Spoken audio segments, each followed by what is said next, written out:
Have you ever had a sneaking suspicion that you just weren't good enough, that no matter how hard you try, you don't have what it takes?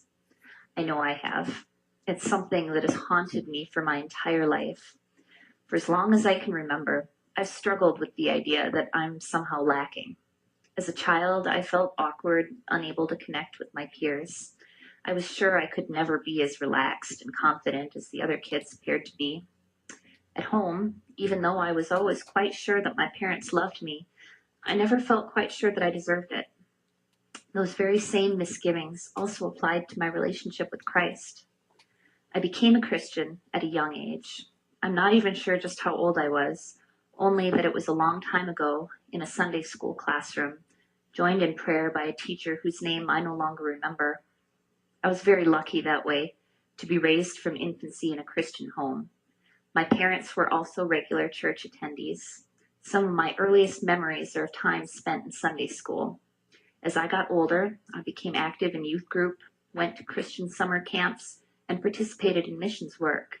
I got to know some other Christian kids my own age and made some good friends. And yet, the older I got, the more I felt like a fraud. I couldn't escape from my continuing sense of inadequacy. I was certain that I was not as good a person as those around me. If they only knew my secret thoughts and secret sins, I was sure they would recoil in horror. I often wondered how Jesus could love me when I couldn't even love myself.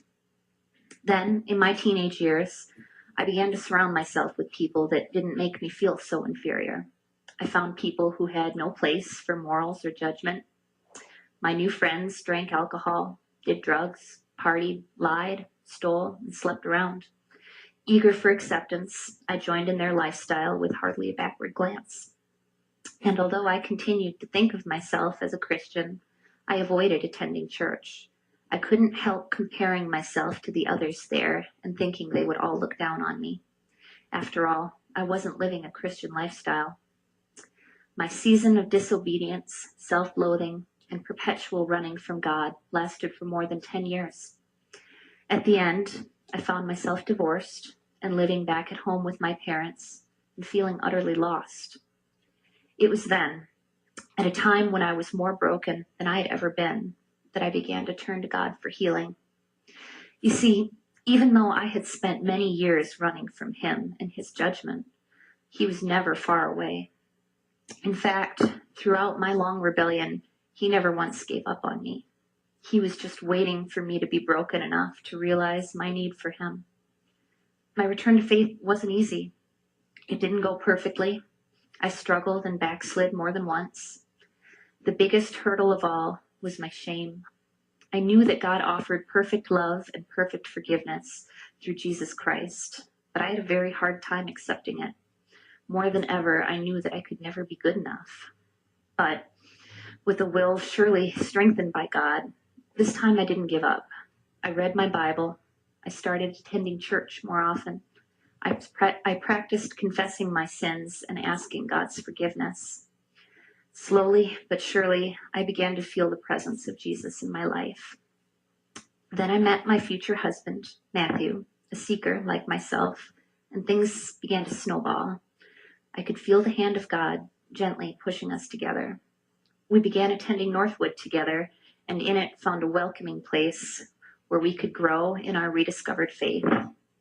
When we were married a year later, we committed ourselves to regular church attendance and raising our children to know and love Jesus. Since that time, my faith has continued to grow.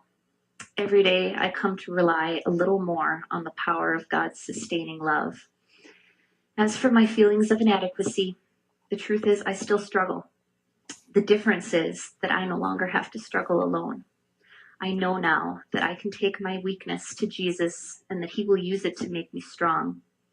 I know that even though I will never be good enough in this life, God will still love me and forgive me and continue His work in me as long as my heart remains open to Him.